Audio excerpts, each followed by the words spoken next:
आप देख रहे हैं किसी भी खबर का संपूर्ण विश्लेषण करने वाला शो लाई डिटेक्टर टेस्ट, जिसमें आज बात होगी पुतिन के उस रौद्र रूप की जिसने नाटो के देश को डरा दिया, उनको परेशान कर दिया। एक हफ्ते पहले पुतिन ने जो कहा था वो करके दिखा दिया और नाटो के देश कुछ नहीं कर पाए। पुतिन ने 2 दिन में यूक्रेन में इतने मिसाइल और ड्रोन हमले किए जिससे यूक्रेन के शहर दहल गए हैं। रूस ने यूक्रेन पर शायद ड्रोन से ताबड़तोड़ हमला किया। रूस ने यूक्रेन को ड्रोन का जवाब ड्रोन से दिया और पुतिन की फौज ने जिस तरह से यूक्रेन पर हमला किया उससे नाटो के वो देश परेशान हैं जिनकी सीमा रूस से लगती है। कीव को गाजा बनाने के पुतिन के प्रण का सच।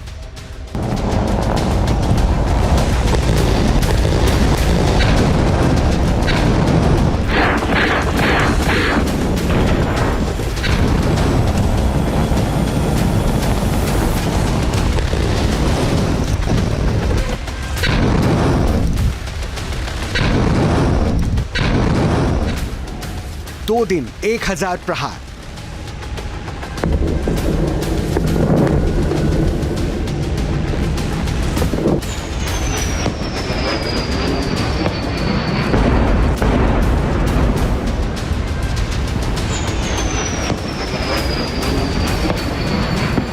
यूक्रेन के शहर शहर हाहाकार।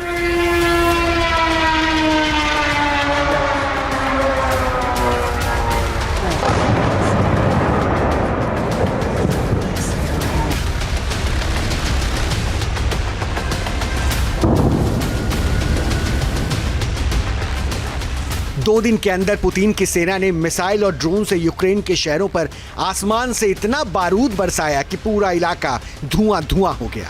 हर तरफ बारूद की दुर्गंध घुली है, हर तरफ मातम पसरा है।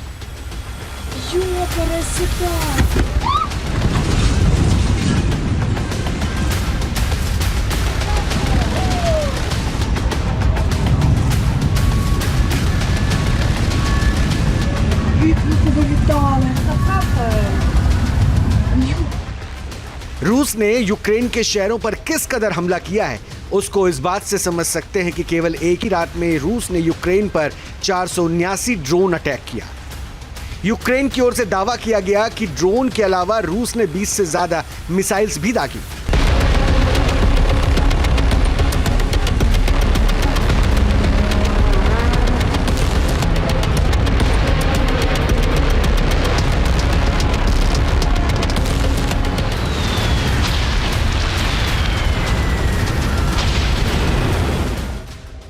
यूक्रेन पर रूस के हमले की ये ताजा तस्वीरें हैं जिसके जरिए आप समझ सकते हैं कि रूस की फौज ने यूक्रेन के शहरों पर कितना भीषण हमला किया है। रूस के हमले में यूक्रेन दहला हुआ है।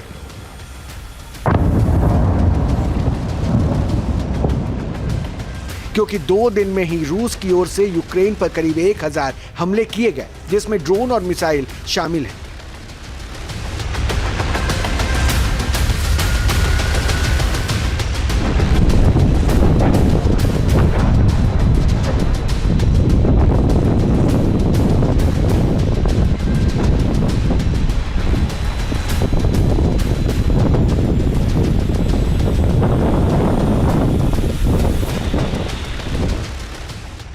रूस ने यूक्रेन पर हमला करने के लिए सबसे ज्यादा ड्रोन का इस्तेमाल किया। रूस ने यूक्रेन पर शाहिद 136 ड्रोन से हमला किया। रूस की ओर से किंजल मिसाइल दागी गई। रूस ने KH-101 क्रूज मिसाइल से हमला किया। रूस ने KH-22 क्रूज मिसाइल से भी प्रहार किया। रूस ने यूक्रेन पर KH-35 क्रूज मिसाइल भी दागी। रूस ने यूक्रेन पर KN-23 बैलिस्टिक मिसाइल से भी हमला किया। रूस ने यूक्रेन पर इस्कंदर के क्रूज मिसाइल से हमला किया।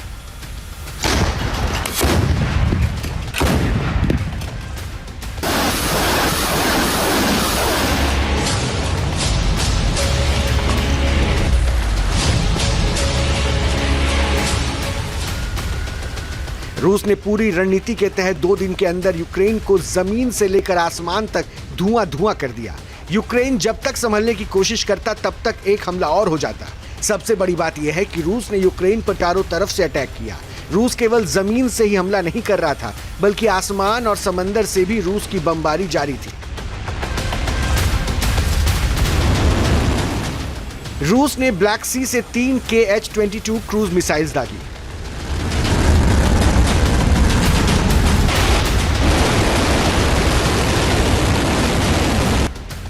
क्रीमिया से रूस ने KH-35 क्रूज मिसाइल से हमला किया।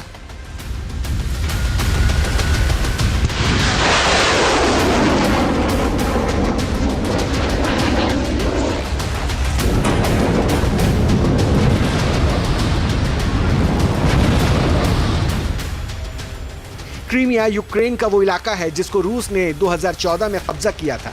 क्रीमिया पर रूस का अभी भी कब्जा है। ये इलाका रूस के लिए रणनीतिक तौर पर काफी अहम है। पुतिन ने यूक्रेन को दहलाने के लिए क्रीमिया से भी मिसाइल्स की बारिश की।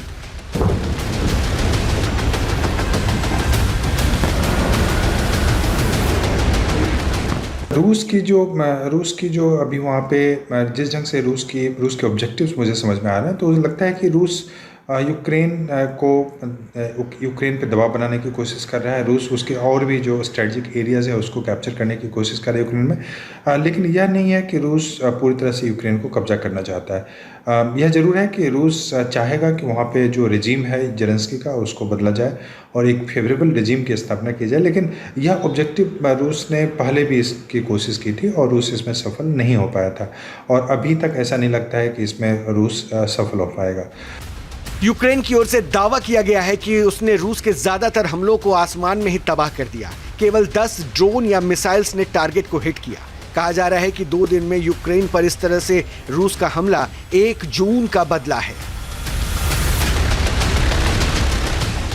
पिछले हफ्ते ही रूसी राष्ट्रपति व्लादिमीर पुतिन ने कसम खाई थी कि रूस यूक्रेन के उस दुस्साहसिक यूक्रेनी ड्रोन हमले का जवाब देगा जिसने कई परमाणु हमला करने में सक्षम लड़ाकू विमान को नष्ट किया। दरअसल 1 जून को यूक्रेन ने ड्रोन के जरिए रूस के भीतर सबसे बड़ा हमला किया था और इस ऑपरेशन स्पाइडर वेब का इसे नाम दिया गया था। इस हमले में रूस के 4 एयरबेस को निशाना बनाया गया था और यूक्रेन ने दावा किया कि उसने अपने खास ड्रोन से रूस पर अटैक किया। यूक्रेन ने रूस के करीब 40 रणनीतिक बॉम्बर्स को भी नुकसान पहुंचाया जिनकी कीमत $7 अरब के आसपास है। जाहिर है जब यूक्रेन ने ऑपरेशन स्पाइडर वेब किया था तभी क्लियर हो गया था कि पुतिन इस हमले का बदला जरूर लेंगे। हुआ भी वैसा ही। रूस ने यूक्रेन पर 2 मिनट के अंदर करीब 1000 ड्रोन और मिसाइल्स दागे जिससे यूक्रेन थर्रा गया। नाटो के देश भी घबराने लगे। रूस के हमले यूक्रेन को काफी नुकसान पहुंचाने वाले हैं। बताया जा रहा है कि रूस ने यूक्रेन पर जो हमला किया उसमें ज्यादातर ड्रोन शाहिद फैमिली के थे। शाहिद फैमिली के ड्रोन ईरान के हैं। यूक्रेन के खिलाफ जंग में ईरान रूस को सपोर्ट कर रहा है। ईरान के ड्रोन का इस्तेमाल भी रूस खूब कर रहा है। दावा किया जा रहा है कि रूस ने शाहिद 136 ड्रोन का इस्तेमाल किया है। शाहिद 136 ड्रोन की रेंज 970 किलोमीटर से लेकर 2500 किलोमीटर तक है। यह अपने साथ 30 से 50 किलोग्राम तक विस्फोटक ले जा सकता है, तो वहीं यह अपने दुश्मन को 185 किलोमीटर प्रति घंटे की स्पीड से हमला कर सकता है।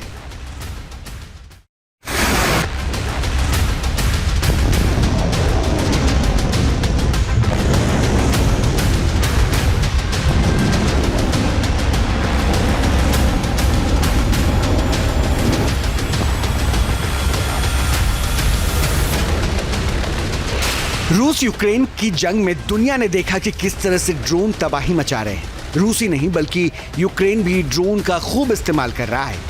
ऑपरेशन स्पाइडर वेब के समय भी यूक्रेन ने करीब 100 ड्रोन्स का इस्तेमाल किया था और रूस का सबसे बड़ा नुकसान भी कर दिया था। जाहिर है यूक्रेन के साथ 3 साल की जंग में रूस को भी पता चल गया है कि आने वाले दिनों में ड्रोन ही वो शक्ति होगी जो जंग में निर्णायक होगी। लिहाजा रूस को ईरान से जो शाहिद फैमिली के ड्रोन मिले हैं, रूस उसका अपने यहाँ प्रोडक्शन भी कर रहा है। रूस के एक अधिकारी के मुताबिक रूस शाहिद ड्रोन का प्रोडक्शन बढ़ाने पर जोर दे रहा है। फिलहाल रूस हर महीने 2000 शाहिद ड्रोन बना रहा है, लेकिन आने वाले दिनों में इसे 5000 प्रोडक्शन हर महीने करने का टारगेट रखा गया है। बता दें कि मौजूदा समय में अमेरिका के पास सबसे ज्यादा 13,000 मिलिट्री ड्रोन्स हैं। दूसरे नंबर पर चीन है जिसके पास 6,000 के करीब मिलिट्री ड्रोन्स होने का दावा किया जाता है। तुर्की तीसरे नंबर पर है। जाहिर है रूस दुनिया की महाशक्ति होने का दावा तो करता है, लेकिन इस मामले में ये थोड़ा पीछे है। बहुत हद तक ये सभी भी हैं। रूस के पास विध्वंसक मिसाइल है, लड़ाकू विमान है, लेकिन ड्रोन के मामले में रूस थोड़ा पीछे है। ड्रोन के मामले में रूस दुनिया का 6ठा देश है। लिहाजा कहा जा रहा है कि रूस ड्रोन की महाशक्ति बनने में जुटा है। रिपोर्ट के मुताबिक 2030 तक रूस ने ड्रोन मैन्युफैक्चरिंग पर अलग से बजट दिया है। 48 रिसर्च एंड प्रोडक्शन सेंटर्स रूस में खुलेगा। इसके साथ ही रूस के 75% स्कूल्स में ड्रोन से जुड़ी जानकारियां और इससे जुड़ी शिक्षा भी दी जाएगी। पश्चिमी देशों की टेक्नोलॉजी पर जो निर्भरता है उसको रूस खत्म करेगा और 80% टेक्नोलॉजी उपकरण जो पश्चिमी देशों द्वारा प्रतिबंधित हैं, रूस उसको चीन से लेगा।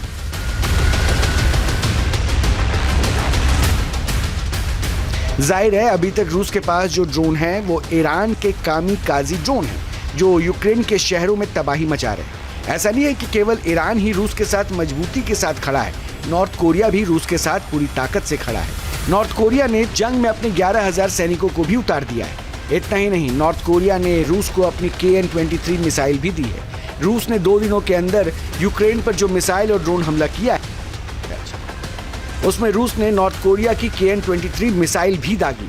दावा किया जा रहा है कि नॉर्थ कोरिया की इस मिसाइल ने यूक्रेन में काफी तबाही मचाई। ऐसा नहीं है कि रूस ने KN-23 मिसाइल का इस्तेमाल पहली बार किया है। पुतिन की सेना ने KN-23 मिसाइल का इस्तेमाल 2024 में भी खूब किया था। नॉर्थ कोरिया की KN-23 मिसाइल रूस को खूब भा रही है। रूस ने यूक्रेन पर इसी साल 60 से ज्यादा KN-23 मिसाइल्स दागी। रूस जिस भी इलाके में मिसाइल से हमला करता है वहां काफी तबाही मचती है। रूस का मिसाइल प्रहार, यूक्रेन में हाहाकार।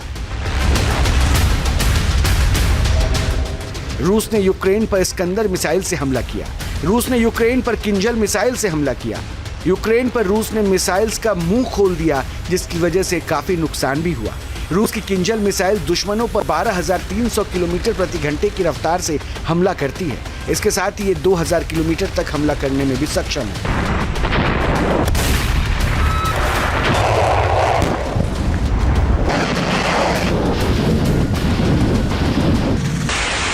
यह मिसाइल अपने साथ 500 किलोग्राम तक विस्फोटक ले जा सकती है।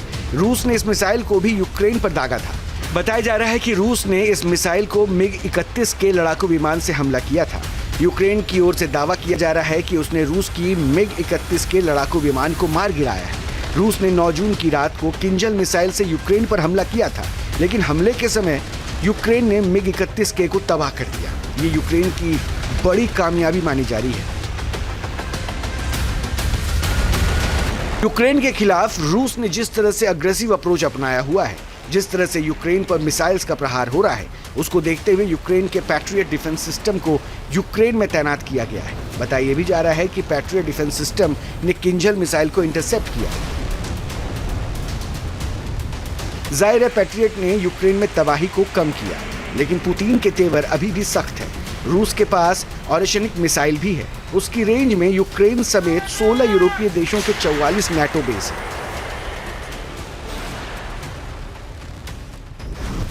इतना ही नहीं, रूस के पास परमाणु ऊर्जा से चलने वाली स्काईफॉल मिसाइल्स भी हैं, जो लगभग अनिश्चित समय तक अंतरिक्ष में रह सकती हैं।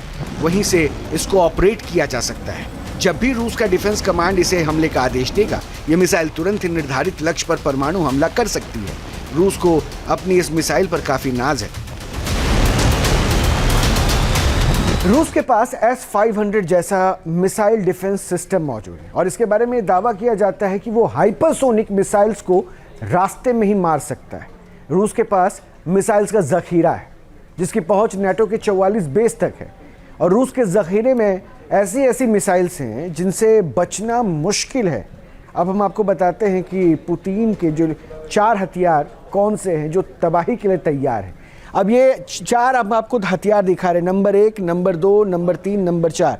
नंबर 1 पर है RS-28 सरमट, नंबर 2 पर है एवनगार्ड मिसाइल, नंबर 3 पर है टोपोल M मिसाइल और नंबर 4 पर है यार्स मिसाइल। ये वो मिसाइल्स हैं जो पुतिन के सबसे घातक हथियारों में से एक माने जाते हैं। वैसे R-28 सरमट मिसाइल जो है ये एवनगार्ड मिसाइल है और टोपोल M मिसाइल या यार्स मिसाइल, ये सारे मिसाइल्स तबाही मचाने के लिए सक्षम हैं और ये परमाणु मिसाइल है। ये परमाणु मिसाइल है रूस के RS-28 सरमट जो है जिसकी स्पीड 25,000 किलोमीटर प्रति घंटा है। यानी ये सरमट जो आप मिसाइल देख रहे हैं नंबर 1 पे जिसके बारे में हमने बताया, इसकी स्पीड 25,000 किलोमीटर प्रति घंटा है और इसकी ऑपरेशनल रेंज 18,000 किलोमीटर है और एक बार में 10 परमाणु वॉरहेड को कैरी कर सकता है। वॉरहेड जो है 10 परमाणु कैरी कर सकता है। इसके बाद जो हमने दूसरी मिसाइल आपको बताई नंबर 2 पर, एवनगार्ड मिसाइल। रूस की ये एवनगार्ड मिसाइल 33,076 किलोमीटर प्रति घंटे की रफ्तार से चल सकती है और ऑपरेशनल रेंज जो है 6,000 किलोमीटर तक है। और इसमें भी 6 परमाणु वॉरहेड तैयार किए गए, यानी 6 परमाणु बम इसके वॉरहेड में आएंगे।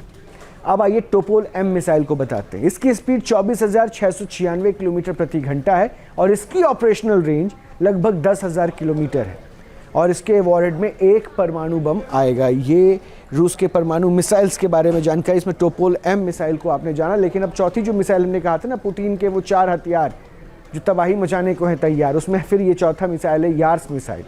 इसकी स्पीड 33,300 किलोमीटर प्रति घंटा है और इसका ऑपरेशनल रेंज 12,000 किलोमीटर है और इसके वॉरहेड में 6 परमाणु बम रह सकते हैं, 6 परमाणु बम इस पर लोड हो सकते हैं। रूस को अगर नॉर्थ कोरिया, चीन और ईरान जैसे देशों का सपोर्ट है तो यूक्रेन को भी नाटो के देश सपोर्ट कर रहे हैं। यूक्रेन के पास F-16 जैसे लड़ाकू विमान है। अमेरिका का ये बाहुबली आसमान का शाहकार है। दावा किया जा रहा है कि रूस और यूक्रेन जंग में अमेरिका के इस बाहुबली को भी बड़ी कामयाबी हासिल हुई है। F-16 विमान ने रूस के Su-35 लड़ाकू विमान को ध्वस्त किया। इतना ही नहीं, रूस के लड़ाकू विमान को गिराने में स्वीडन के एवॉक्स सिस्टम ने भी मदद की। पुतिन के तेवर से यूक्रेन ही नहीं, नाटो देश भी डरे हुए हैं। नाटो महासचिव मार्क रूटे ने क्लियर कहा है कि रूस जिस तरह से हथियारों का प्रोडक्शन कर रहा है, उसको देखते हुए नाटो के देशों को अपनी मिसाइल और एयर डिफेंस सिस्टम को 400% बढ़ाना होगा। जाहिर है, नाटो के वो देश ज्यादा खौफजदा हैं जिनकी सीमा रूस से लगती है।